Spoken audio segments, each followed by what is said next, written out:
So in your case, you didn't, you were, was this role that you took on, was this kind of your first leadership role in this way, or had you had previous ones before this?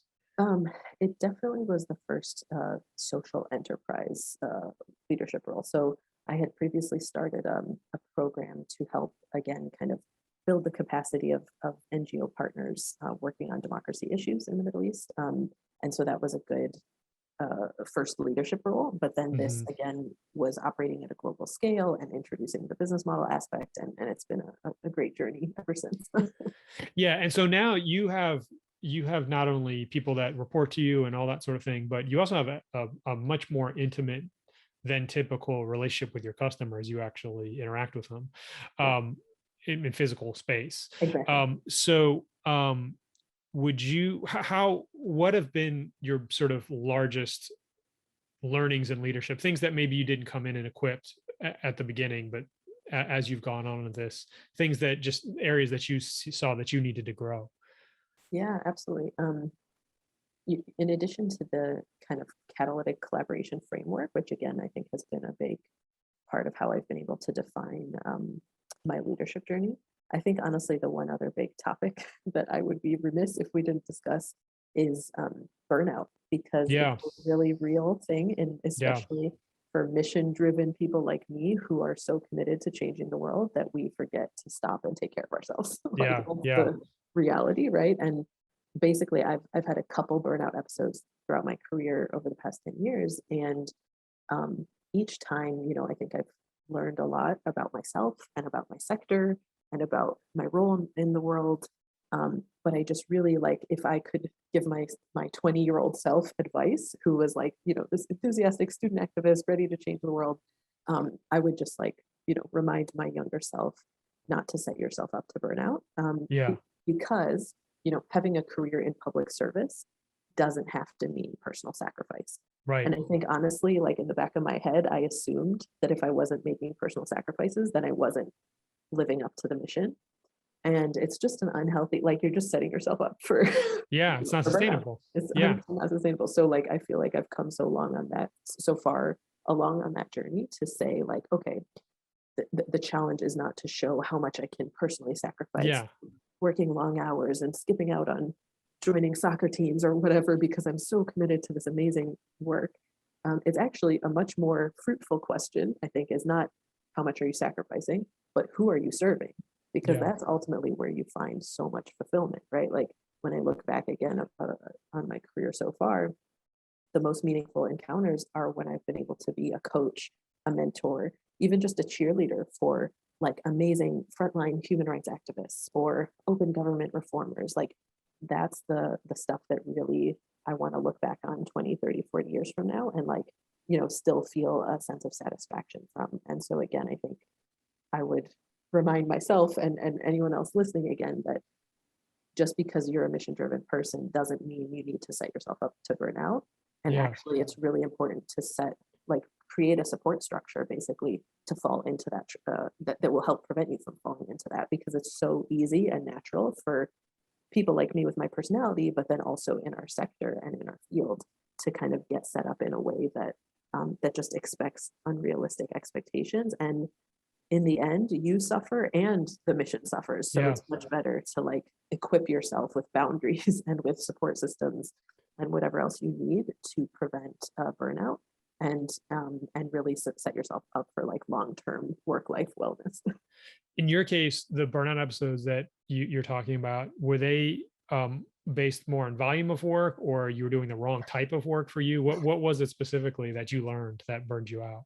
Yeah, oh, that's a great question. I mean, I think the first one was early in my career. I just, jumped head first into everything, and was also newly married, and honestly, like, a year after we got married, my partner had to like sit me down one day and say, "You're never home for dinner. Like, what is Hmm. this? Like, Yeah, yeah, like what is happening?" And it was a good wake up call, because again, I had kind of gotten so immersed in like proving myself to my boss and getting a promotion within the first 9 months and all this kind yeah, of stuff. So that was a really important, first experience. And then subsequently, I think two of the key drivers were exactly what you've mentioned, both like a completely unrealistic workload, just like trying to do 5 people's jobs, right? In the absence of having a big enough team to do it.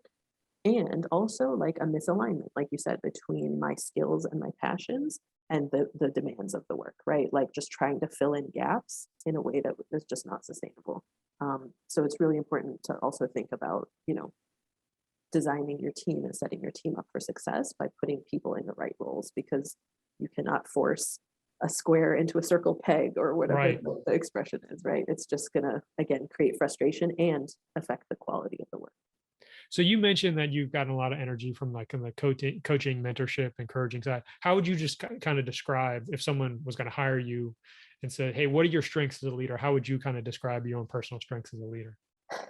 Yeah.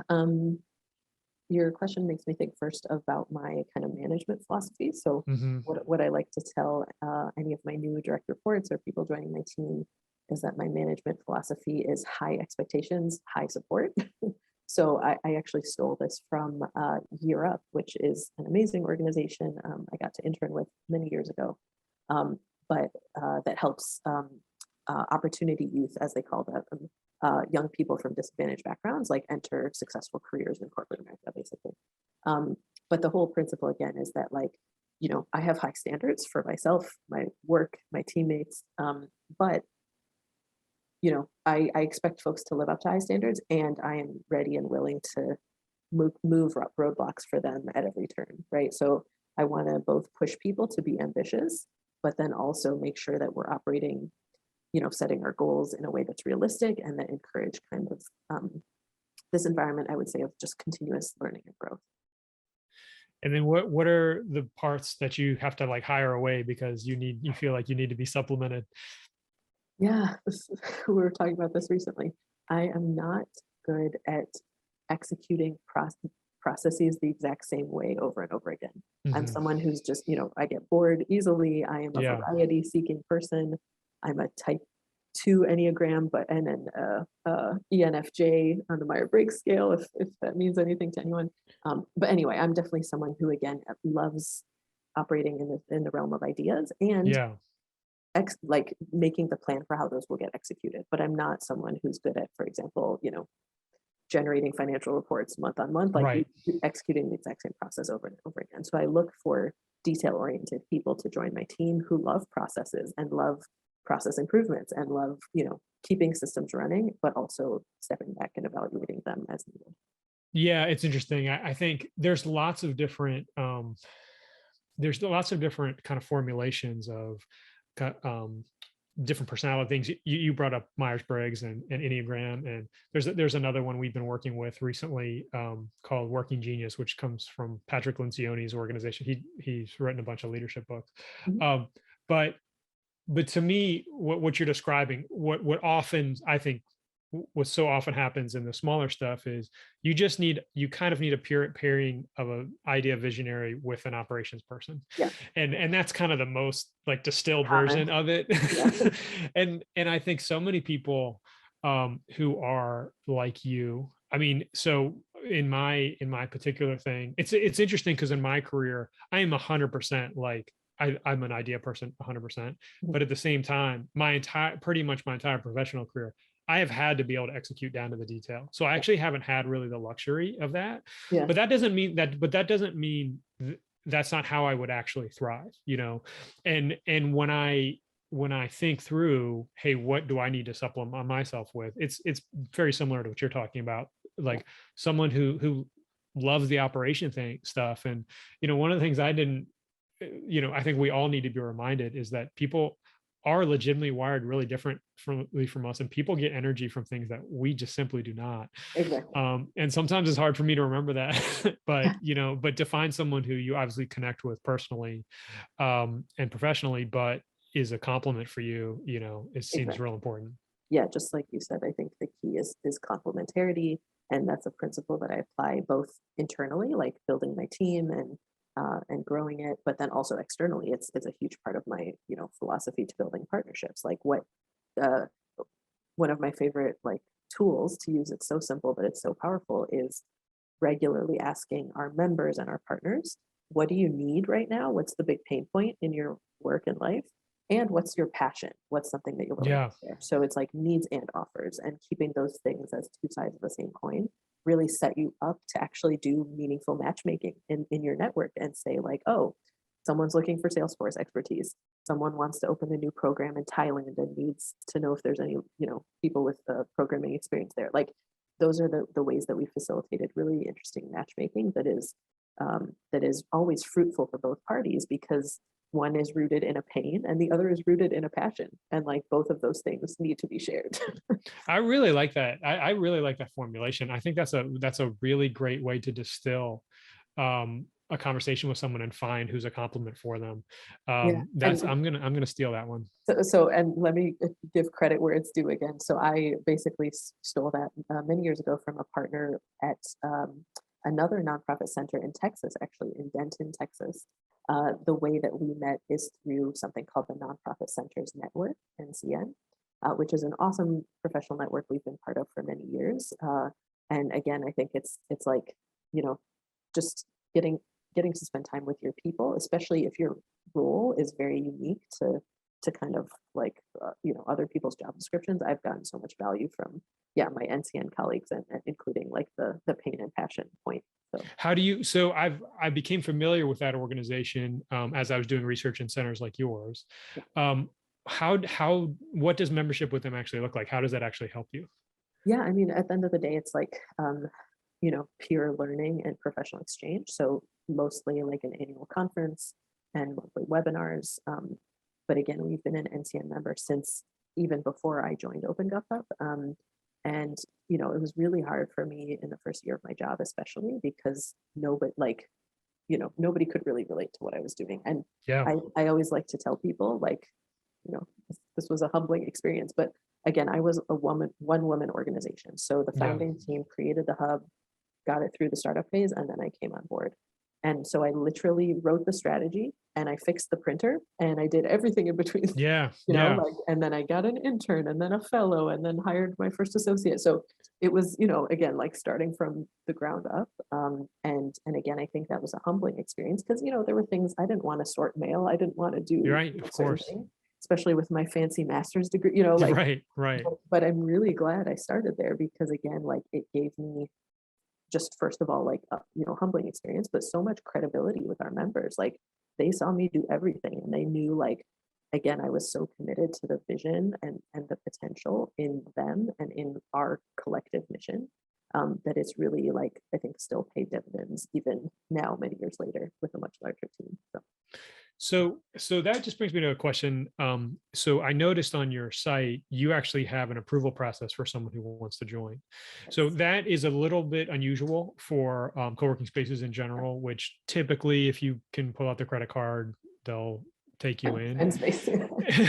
um, and uh, and I personally, I mean, in anything that I think is really worthy to be a part of, there generally is some sort of screening and membership type thing. So tell me a little bit how, if you think that's very important for what you're doing, and how that impacts what you're doing. Yeah, absolutely.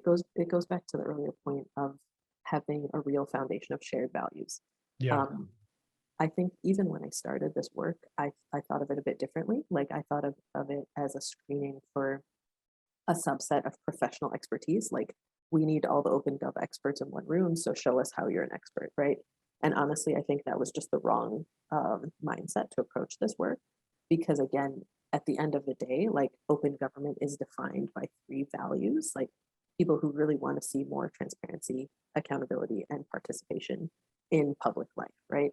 And that's actually a much more powerful foundation because it allows you to embrace so much diversity of approach and education and background with some, again, like moving in the same direction, swimming in the same direction, right?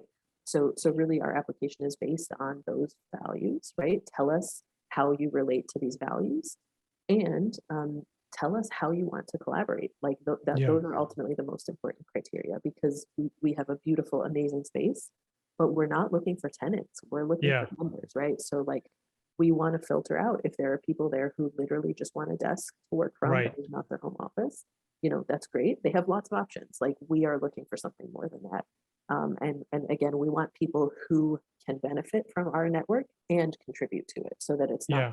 all give or all take. So that's what the criteria has been. And the good thing is that over time, we've gotten more demand.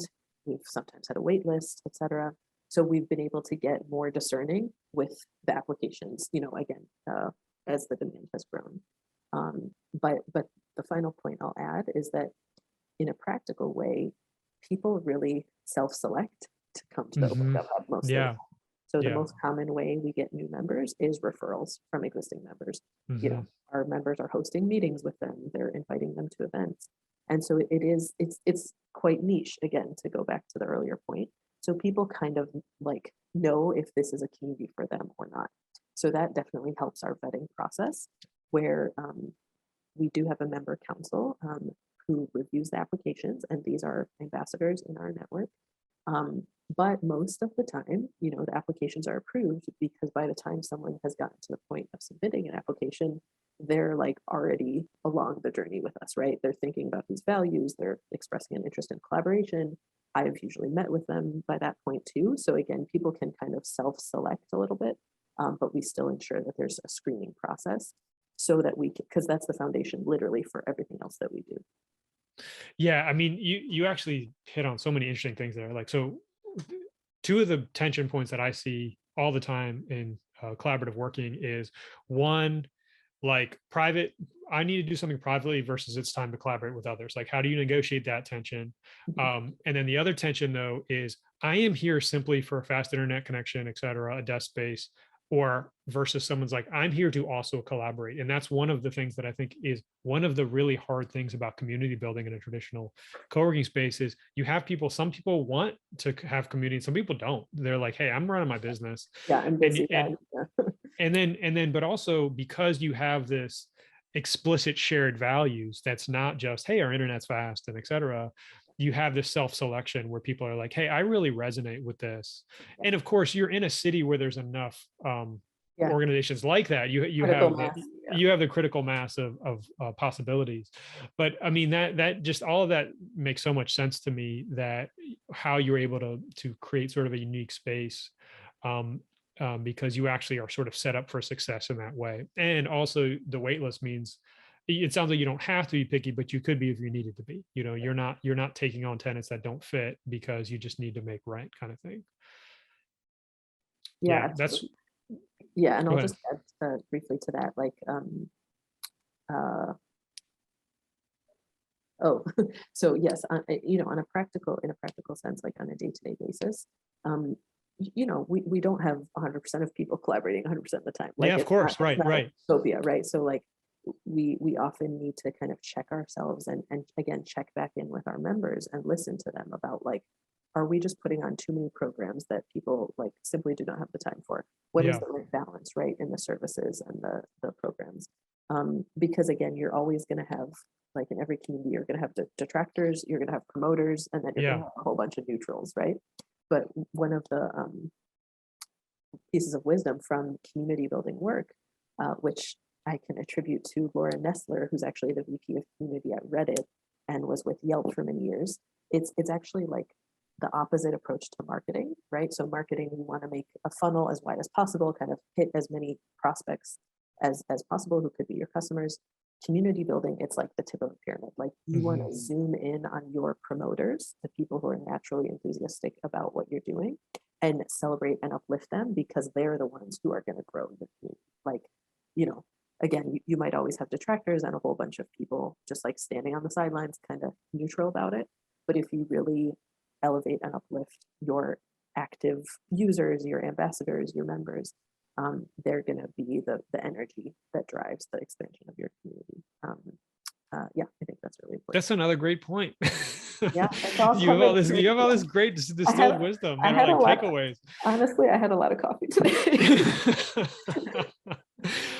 So to just as a finish up, and you've kind of talked about both these things in general, but as you think about going forward, from here, what is the thing that is your biggest pain point, and what is the thing that you're most passionate about in this work going forward? Mm.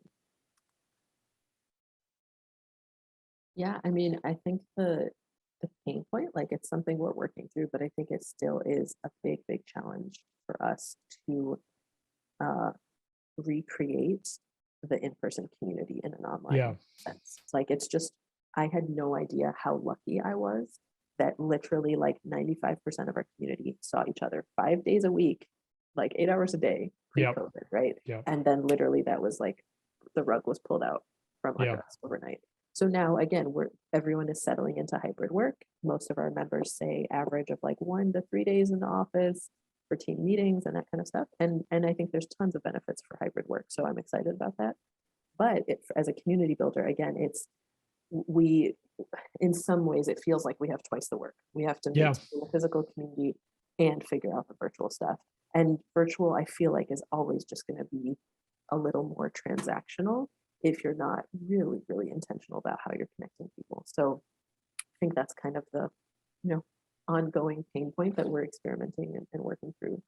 Um, but then the passion, I mean, I think we've hit on a couple different things that I really want to continue doing. Um, and uh, yeah, I guess if I had to pick one again, it would be like cracking the code of community building and social capital.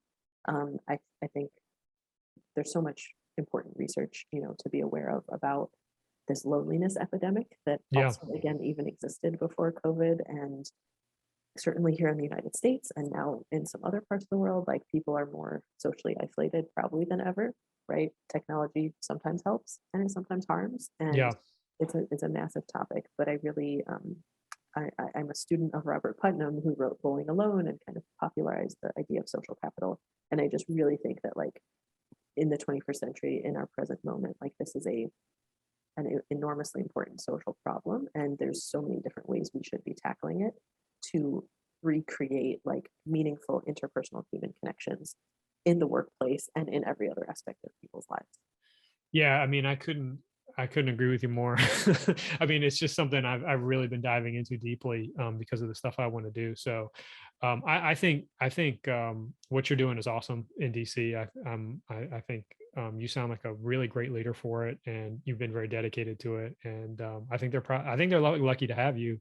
Yeah, thank Um, but also, I think this has been really helpful. I mean, I think you've given some really great tips, and it's really cool to see someone who's in the position that you are, like, hey, I had to work through this, I didn't know what I was doing, and I survived, and just how you had to mature through the process and you. making this transition that everyone's making, which is, what does it mean now to have less face-to-face time? And this is, you know, parallels exactly different things that I'm thinking through as well. Yeah, And a lot of, seems like almost everybody is. But at the bottom line, I really want to thank you for taking the time to do this. I know you're really busy, and this was really valuable to me, and I think it'll be valuable for a lot of other people as well. yeah, thank you so much. No, this is such a fun conversation. Like I really appreciate that we've been able to touch on so many points, again, and I think so relevant for any leader and especially any leader in the social impact sector. So I try to like, pass the wisdom forward and continue learning from other people in this field as well.